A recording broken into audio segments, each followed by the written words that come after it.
been married for a year to my wife and I'm still a virgin. I recently found out why. My wife and I got married in February of last year. We had been dating for 4 years prior to getting married.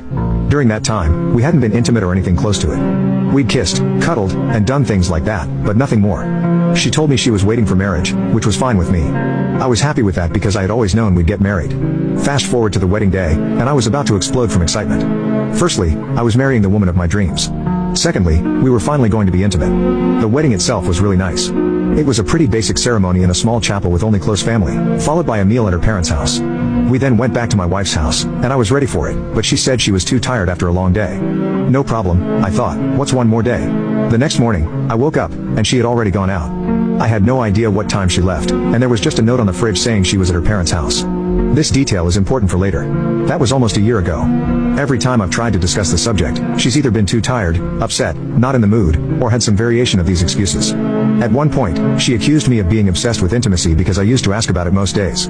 I've taken her on many romantic date nights, but as soon as intimacy was mentioned, she became put off because she believed it should be spontaneous.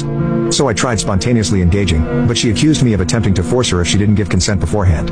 I was so confused, to say the least. Over the years, I had grown closer to one of her friends, and we went out for coffee one week.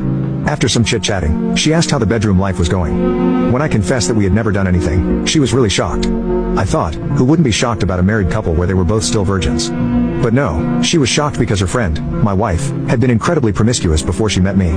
According to the friend, she used to have all sorts of intimate experiences with various people.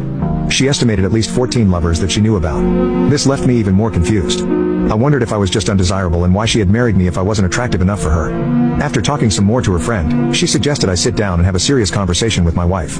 Fast forward, and I finally sat down with my wife last Sunday after she spent the night at her parents' house the day before. You'll later understand why this matters.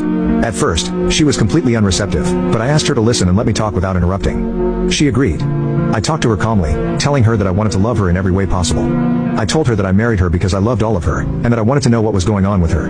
I mentioned that I knew about how active she was in the past and wanted to know why those people could be with her wholly, but I couldn't.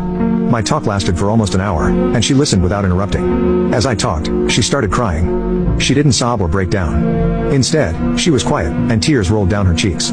This honestly made something inside me break, and I began crying too. I rarely cry.